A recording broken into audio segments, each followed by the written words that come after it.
আসসালামু আলাইকুম ভিউয়ার্স, আশা করি আপনারা সবাই ভালো আছেন।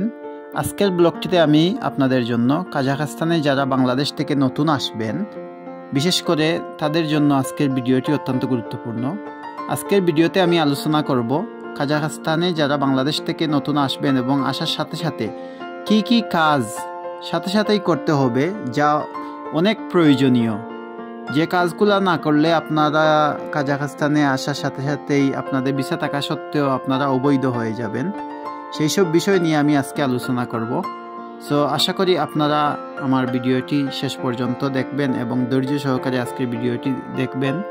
আশা করি আপনারা উপকৃত হবেন।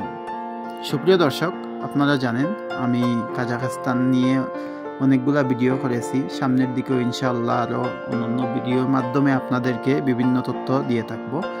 সো আমার চ্যানেলটিতে যারা নতুন, দয়া করে চ্যানেলটি সাবস্ক্রাইব করতে ভুলবেন না। সুপ্রিয় দর্শক, আজকে কাজাখস্তানের আলমাটি শহরের অবস্থা দেখুন, অনেক সুন্দর একটা পরিবেশ। সো আমি চিন্তা করলাম আপনাদেরকে এই রাস্তাঘাটের পাশাপাশি কাজাখস্তানের বর্তমান পরিবেশ পরিস্থিতি আলমাটি শহরের দেখাই এবং সাথে সাথে আপনাদেরকে গুরুত্বপূর্ণ তথ্যগুলো দিয়ে থাকি। সো আমি চেষ্টা করি সব ভিডিওতেই একটা দুইটা তথ্য আপনাদেরকে দেওয়ার। তবুও আমার ভিডিওর মাধ্যমে যদি কোনো ভুলভ্রান্তি হয়ে থাকে, সুপ্রিয় দর্শক, আপনারা ক্ষমা সুন্দর দৃষ্টিতে দেখবেন। সুপ্রিয় দর্শক, আপনারা জানেন কাজাখস্তান বর্তমানে বাংলাদেশিদের জন্য অনেক গুরুত্বপূর্ণ একটা দেশ এবং প্রায় যারা বিদেশে আসতে চান, মিডল ইস্টের দেশে বা বিভিন্ন দেশে যেতে চান, তাদের মধ্যে বর্তমানে কাজাখস্তান নিয়ে অনেক একটি ভালো ধারণা এবং খারাপ ধারণা, বা অনেক সময় দেখা গেছে যে বাংলাদেশিরা এখন কাজাখস্তানকেই অনেক আগ্রহের সাথে বিবেচনা করে থাকেন।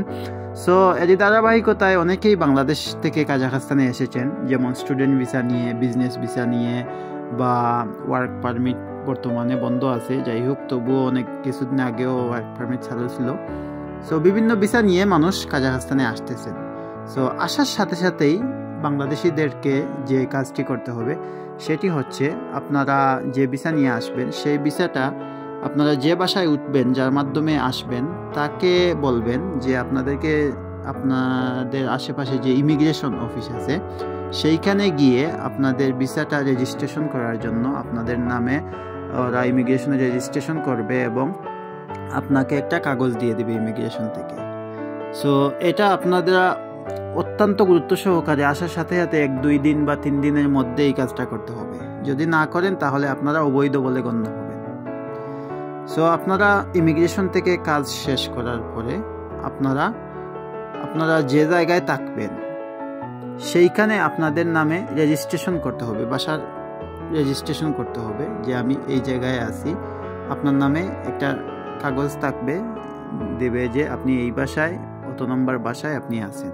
তাহলে আপনাদের আর কোনো সমস্যা হবে না, ইমিগ্রেশন পুলিশে আপনাদের কোনো সমস্যা করতে পারবে না। সো অবশ্যই আপনারা স্টুডেন্ট ভিসা বা ওয়ার্ক পারমিট ভিসায় যদি আসেন, আপনারা আসার সাথে সাথেই বাসার রেজিস্ট্রেশনটা করে ফেলবেন। কারণ বাসার রেজিস্ট্রেশন ছাড়া আপনারা রাস্তাঘাটে পুলিশে ধরলে আপনারা কোনো কিছু বলতে পারবেন না, আপনাদেরকে পুলিশে ধরে থানায় নিয়ে যাবে। আর আরেকটা বিষয় হচ্ছে গিয়ে, এইখানে আপনারা বাসার রেজিস্ট্রেশন করার পরে এখানে ইন করতে হয়, একটা ইন নাম্বার দিবে আপনাকে। এটা কয়েকটা সংখ্যার ইন নাম্বার থাকে। বাংলাদেশে যেমন আমাদের এনআইডি কার্ড আছে বা জন্ম নিবন্ধন কার্ড আছে, সেইখানে নাম্বার থাকে, কতগুলো সংখ্যা থাকে। এই সংখ্যা দিলেই আমাদের জন্ম নিবন্ধন বা আইডি কার্ড, ন্যাশনাল জাতীয় পরিচয়পত্রের সাইটে ঢোকা যায়। সেই রকমই কাজাখস্তানে ইন নাম্বার আছে। এইগুলা কাজাখস্তানে যারা বসবাস করে, কাজাখস্তানের মানুষ বা বিদেশি মানুষের জন্য ইন নাম্বার থাকে। এই একটা নাম্বারে আপনাদের সবগুলা তথ্য থাকবে, যেমন এইখানে ব্যবসা বাণিজ্য, জন্ম তারিখ, তারপরে আপনার বৈবাহিক অবস্থা, ফ্যামিলিগত অবস্থা, আপনার কি সম্পদ আছে, তারপরে আপনি কোথায় আছেন, বাসার ঠিকানা, তারপরে আপনার যদি ব্যবসার জন্য কোম্পানি খুলেন সেই কোম্পানির নাম, ঠিকানা, আরও বিভিন্ন ধরনের তথ্য এখানে দেওয়া থাকে। সো ইন নাম্বারটা করা আপনাদের জন্য অত্যন্ত জরুরি, কারণ ইন নাম্বার ছাড়া আপনারা ব্যাংকে অ্যাকাউন্ট করতে পারবেন না। সো ইন নাম্বারটা করলে আপনারা যে কোনো কাজ আপনারা সহজভাবে করতে পারবেন। সব কাজের প্রথম ধাপ হচ্ছে ইন করা। সো আপনারা ইন অফিস আছে, আপনারা যে এলাকায় থাকবেন সেই এলাকার আশেপাশে কোথায় ইন অফিস আছে সেই ইন অফিসে আপনারা গিয়ে আপনারা একটা ইন করবেন। হয়তো আপনাদেরকে 2-4 দিন পরেই আপনাদেরকে ফাইনাল ইনের কপি দিয়ে দেবে আপনারা যেদিন অ্যাপ্লাই করবেন। ইন পাওয়ার পর আপনারা চাইলে ব্যাংকে যে কোনো ব্যাংকে অ্যাকাউন্ট করতে পারবেন। কাজাখস্তানের জনপ্রিয় বা সহজ অ্যাকাউন্ট হচ্ছে কাস্পি ব্যাংক। যেমন বাংলাদেশে যেমন আপনারা বিকাশ আছে, রকেট আছে, এইগুলা যেমন সবার হাতের মুঠোয় সব সময় আমরা ব্যবহার করতে পারি, সেই রকম সহজ মাধ্যম হচ্ছে আপনারা কাস্পি ব্যাংকে অ্যাকাউন্ট করবেন। কাস্পি ব্যাংকে অ্যাকাউন্ট করলে আপনারা লেনদেনও যে কোনো সময় সহজভাবে করতে পারবেন। তারপর বাজার করতে বা শপিং করতে সব ধরনের কাজ আপনারা কাস্পি ব্যাংকের মাধ্যমে করতে পারবেন। তার পরবর্তীতে আপনারা অন্যান্য ব্যাংকেও করতে পারেন, বিভিন্ন ধরনের ব্যাংক আছে এইখানে।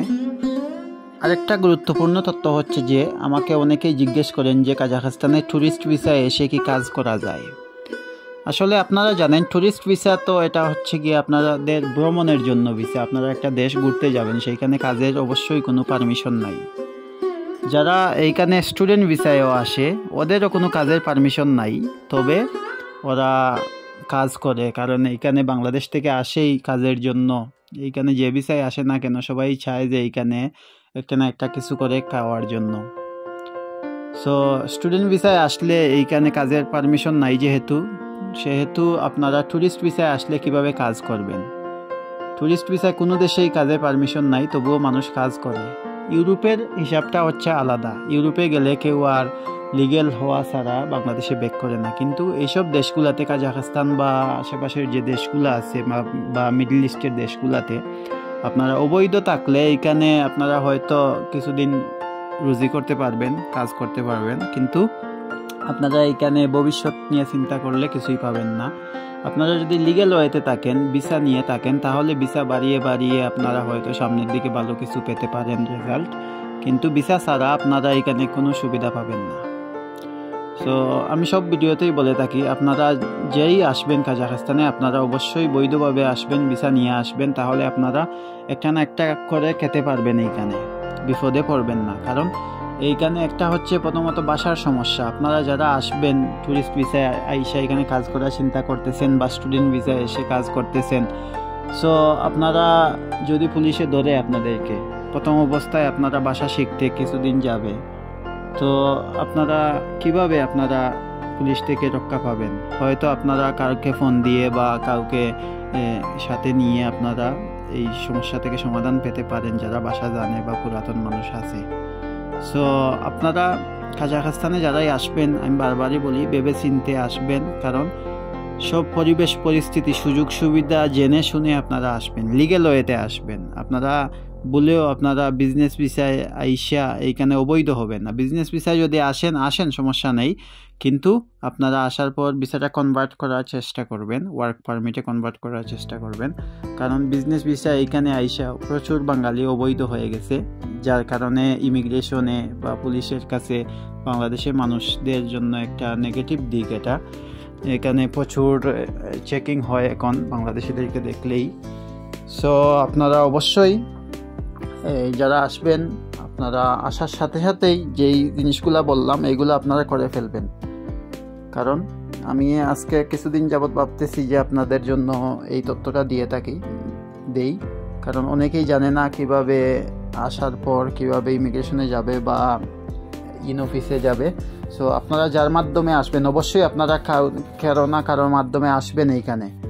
সো যাদের মাধ্যমে আসবেন তাদেরকে নিয়ে আপনারা এই কাজগুলা করবেন, কারণ একা এইগুলা কাজ করতে পারবেন না আসার সাথে সাথে। কারণ একটা নতুন দেশে আসলে আপনাদেরকে এই দেশ সম্পর্কে জানতে, বুঝতে এবং চলাফেরা করতে গেলে কিছুদিন সময় লাগবে অবশ্যই।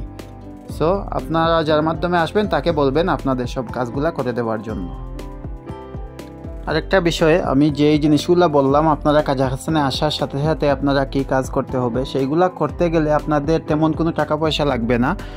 সো এখানে মনে করেন ইমিগ্রেশনে গেলে এইগুলা ফ্রি, এইগুলা জাস্ট আপনাকে যেতে হবে, একটু কষ্ট করতে হবে, যাওয়া আসা করতে হইব। আর ইন করা যেটা ওইটাতেও টাকা পয়সা হয়তো সামান্য কিছু ফি নিবে, এগুলা খুবই সামান্য। আর ব্যাংকে অ্যাকাউন্ট করা তো আর এগুলা ফ্রি বলা যায়, শুধু যাওয়া আসার খরচটা আপনাদের আর কি। সো আশা করি আপনারা আমার ভিডিওর মাধ্যমে আজকে কিছুটা হলেও উপকৃত হয়েছেন, এবং অনেকেই আমাকে ইউটিউবে খুব কম সংখ্যক মানুষই আমার ভিডিওগুলোতে বাজে কমেন্ট করে। সো আসলে আমি সেইগুলা দেখতেছি না, কারণ আমার বেশিরভাগ ভিউয়ার্সরা আমার ভিডিওগুলো দেখে উপকৃত হচ্ছেন আশা করি, এবং আমি কারো ক্ষতি করার চেষ্টা করতেছি না এখানে। সো আপনারা যারা সৎভাবে চিন্তা করবেন, পজিটিভলি চিন্তা করবেন, তারা অবশ্যই আপনারা আমার ভিডিওগুলো দেখে বুঝতে পারতেছেন আমি কোনো স্বার্থের দিক দিয়ে চিন্তা করে আমি আপনাদের সামনে ভিডিও উপস্থাপন করতেছি না, বা কোনো ব্যক্তি স্বার্থের জন্য আমি কোনো তথ্য দিচ্ছি না। আমি যেই তথ্যগুলো আপনাদের সামনে তুলে ধরি সেইগুলা সবার মঙ্গলের জন্য আমি ভিডিওগুলো বা তথ্যগুলো দিয়ে থাকি। আমি এখানে কোনো ব্যক্তির কথা চিন্তা করে যে এই কথা বললে আমার অমুক লোক কষ্ট পাবে বা আমাকে খারাপ কথা বলবে, ওনার সাথে আঘাত লাগবে, এরকম চিন্তা করে আমি ভিডিওগুলো করি না। সো আশা করি আপনারা আমার ভিডিওগুলা সুন্দরভাবে এবং গুরুত্ব সহকারে দেখবেন, এবং নেগেটিভ চিন্তা বাদ দিয়ে যারা আমার ভিডিওতে নেগেটিভ কথাবার্তা বলে বা কমেন্ট করেন, আশা করি আপনারা এইসব কাজ থেকে বিরত থাকবেন। আপনাদের প্রতি অনুরোধ রইল, এবং আমার ভিডিওর মাধ্যমে যদি কোনো ভুলভ্রান্তি হয়ে থাকে অবশ্যই আমি ক্ষমা সুন্দর দৃষ্টিতে দেখার জন্য অনুরোধ করব, কারণ মানুষ মাত্রই ভুল হয়, আমার ভিডিওতেও হয়তো আমি ভুল করে থাকতে পারি। সো আপনাদের কাছে আবারও আমি ক্ষমা চেয়ে নিচ্ছি যদি কোনো ভুলভ্রান্তি হয়ে থাকে। এবং সুপ্রিয় দর্শক, আমি আজকের ভিডিওটি শেষ পর্যায়ে চলে এসেছি। সো আশা করি আপনারা আমার ভিডিওটি উপভোগ করেছেন। সবার সুস্বাস্থ্য কামনা করে আমি আজকের মতো ভিডিওটি শেষ করব। সবাই ভালো থাকবেন, সুস্থ থাকবেন। আল্লাহ হাফিজ।